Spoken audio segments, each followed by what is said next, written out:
Region 3 to maglinaw, Region 3, nakakuha ng plaka at naka-upload na to.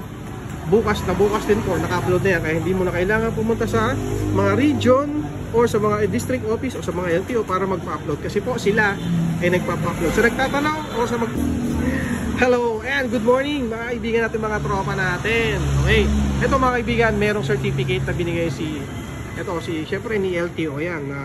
Syempre Binyan District Office at to Region 3 2004. At ang kagandahan dito mga kaibigan na itong certificate na to na binibigay ni syempre yan, ni LTO yan, Binyan District Office, ay i-upload na po nila. Sila na po mismo yung mag-upload ng certificate na to. Kaya halimbawa kumuha po kayo ng bagong plaka ngayon, sabihin na natin ito ngayong araw na to, and kinabukasan po pagbalik nila sa opisina, ina-upload na po ng IT nila o ina-upload na po sa system nila para yung mga ating certificate ay automatic naka-upload na. Hindi nyo na po kailangan pumunta sa LTO para magpa-upload. Ang gagawin nyo na lang po ay syempre sa mga susunod na rehistro ninyo, automatic yun po yan ay naka-upload na.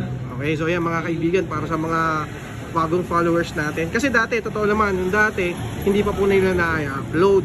Pero ngayon, automatic po na ina-upload na ni LTO Binyan Cabuyao District Office. Kaya mga kaibigan, huwag nyo kakalimutan i-follow yung page ni Cabuyao District Office.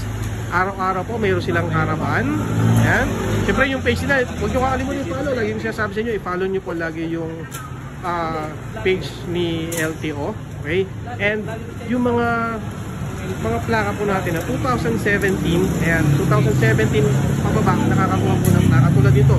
Tulad 2014, 2004 yan, linawin natin yan, 2004. Ayan nakakuha siya ng bagong plaka dito. Pero paglilinaw din sa lahat, yung mga Region 3, ang ibibigay po nilang plaka is yung available na plaka dito sa kanila. Kung halimbawa, sabihin natin ang Region 3, ibang kulay, pero ang bibigay po nila LTO dito ay kulay na, kung ano available dito, kung halimbawa kulay violet or kulay green, yun po yung mapupunta sa inyo ng plaka. Wala namang magiging problema na po dun, wala namang magiging issue doon. Basta, meron po tayong certificate at meron po tayong plaka na galing sa LTO.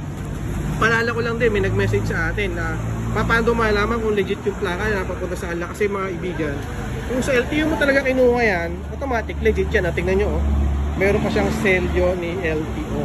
Okay, so kaya kung sa inyo, mas maganda pumunta kayo sa mga karaban, sa mga district office, kayo kumuha ng plaka.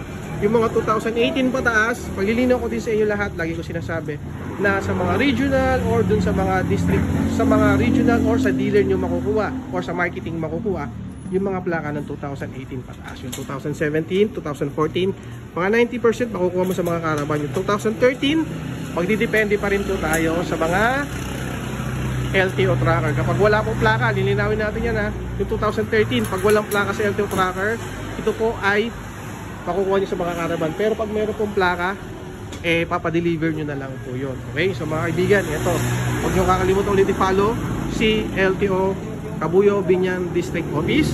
Nagbibigay po sila ng plaka kahit anong region. Region 3 to maglinaw, Region 3, nakakuha ng plaka at naka-upload na to. Bukas din po, naka-upload na yan. Kaya hindi mo na kailangan pumunta sa mga region or sa mga district office o sa mga LTO para magpa-upload. Kasi po sila ay nagpa-upload. So nagtatanong o sa magtatanong, sa lahat po ba ng LTO, hindi ko po masasagot yan. Basta ito po sa Binyan Cabuyao District Office, ina-upload na po nila sa lahat ng kumuha o sa lahat po na bigyan ng certificate na galing dito.